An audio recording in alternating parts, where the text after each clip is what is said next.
Gini deh, kita kan sering banget ya dengar kata masokis. Dan yang kebayang tuh biasanya sesuatu yang ekstrim. Tapi sadar nggak sih kalau ada bentuk masokisme lain yang jauh lebih halus, yang tersembunyi, dan mungkin kita lakuin setiap hari? Hari ini kita bakal bongkar habis psikologi di balik kenapa kok kita kadang-kadang malah nyabotase kebahagiaan kita sendiri. Kamu pasti tahu kan tipe orang yang kayak gini, yang kalau cerita hidupnya tuh selalu berat, selalu ada aja masalahnya, tapi anehnya mereka kayak menikmati peran sebagai martir. Setiap kali kita kasih solusi, pasti ditolak. Seolah-olah penderitaan itu sendiri udah jadi lencana kehormatan buat mereka. Nah, ini dia pintu masuk kita ke topik hari ini. Nah, ini dia istilah kuncinya, masokisme moral. Lupakan sejenak soal rasa sakit fisik ya.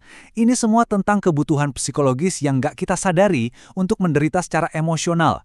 Coba bayangin kayak rasa haus, tapi yang dicari itu bukan air, melainkan kegagalan, penolakan, atau bahkan penghinaan. Aneh kan? Oke, mari kita selami ini lebih dalam lagi. Kenapa sih bisa ada orang yang merasa nyaman atau bahkan merasa pas saat berada dalam situasi yang jelas-jelas menyakitkan? Buat ngerti ini, kita perlu mundur sedikit ke belakang, ke para pemikir hebat yang pertama kali mencoba memetakan labirin pikiran manusia ini. Jadi ceritanya akar istilah ini tuh datang dari seorang penulis Austria, si Sacher-Masoch, yang novel-novelnya tuh sering banget bertema dominasi. Tapi yang benar-benar mengangkatnya dari sekedar fiksi jadi teori psikologi, itu adalah tentu saja Sigmund Freud.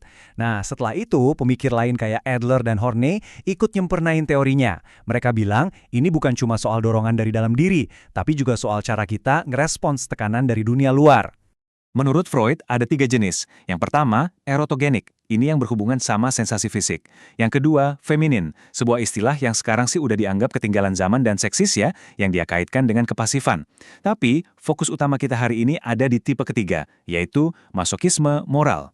Dan ini yang keren banget. Freud menggambarkannya sebagai sadisme yang berbalik arah. Jadi, kemarahan kita pada dunia luar malah kita lampiaskan ke diri sendiri. Terus apa sih yang nanam benih-benih perilaku ini? Ini jelas bukan sesuatu yang tiba-tiba muncul gitu aja. Biasanya akarnya itu tertanam jauh banget di masa lalu seseorang. Biasanya ada 3 akar utamanya. Pertama, trauma masa kecil. Contohnya, anak yang cuma dapat perhatian orang tuanya pas lagi sakit. Akhirnya dia belajar, oh kasih sayang itu datang bareng penderitaan.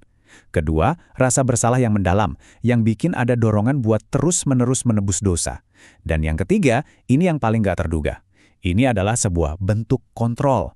Logikanya aneh tapi masuk akal buat mereka.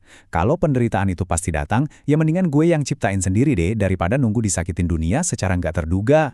Oke, teorinya udah dapat. Sekarang mari kita bawa ini ke dunia nyata. Gimana caranya kita ngenalin pola-pola ini dalam kehidupan sehari-hari? Soalnya sering banget loh polanya itu tersembunyi tepat di depan mata kita. Ini penting banget buat diingat. Ini tubuhan saklar on-off, bukan hitam atau putih. Perilaku ini tuh ada dalam sebuah spektrum. Di satu ujung ada pengorbanan diri yang sehat dan positif. Tapi di ujung satunya lagi ada pola yang benar-benar bisa menghancurkan hidup. Nah, di ujung yang sehat, kita punya pengorbanan yang sifatnya adaptif. Contohnya kayak orang tua yang begadang demi ngerawat anaknya yang sakit. Ini dampak baiknya. Terus, di tengah-tengah ada level subklinis. Mungkin teman kamu yang dikit-dikit bilang, ini salah gue buat segala hal. Nah, di ujung yang ekstrim, ada perilaku patologis yang benar-benar merusak, kayak sengaja bikin diri sendiri gagal terus-terusan. Ini dampak buruknya. Jadi, apa aja sih tanda-tandanya? Coba perhatiin deh. Pertama, pola martir yang tadi kita bahas. Kedua, sabotase diri. Misalnya udah mau sukses, tiba-tiba bikin kesalahan konyol, kayak ketiduran pas ada wawancara kerja penting.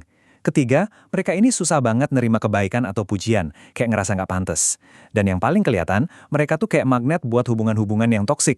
Kalau kita lihat dari ilmu kepribadian modern, pola ini tuh cocok sama profil neurotisisme yang tinggi, artinya emosinya nggak stabil, dan keramahan yang juga ketinggian, sampai-sampai susah bilang nggak.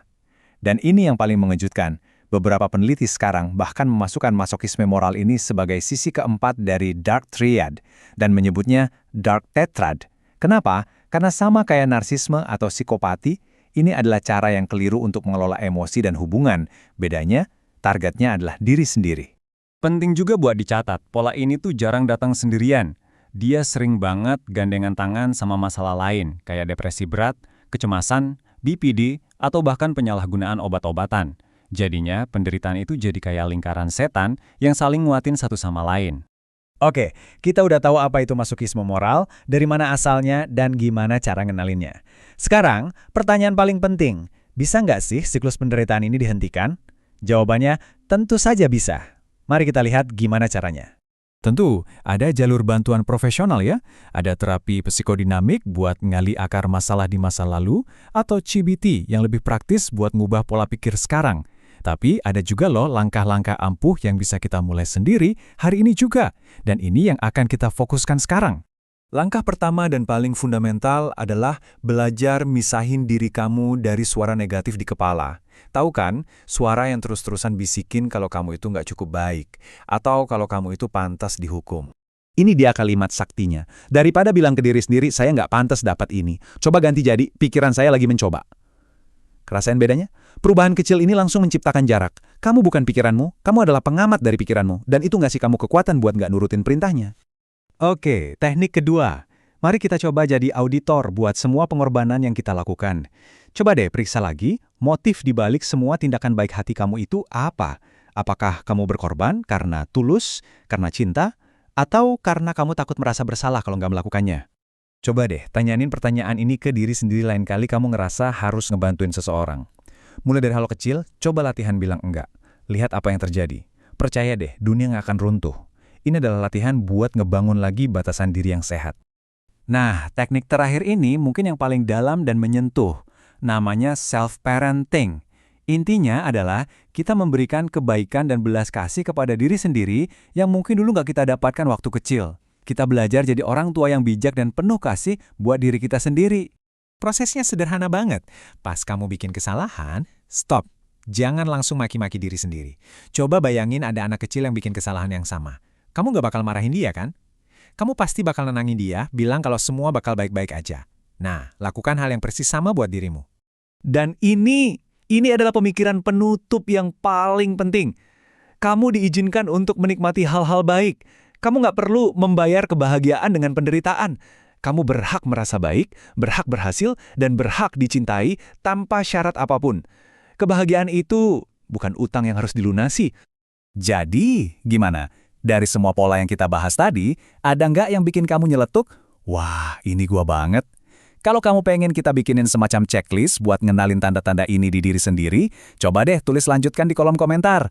Kalau banyak yang tertarik, kita pasti akan bikin bahasan lanjutannya.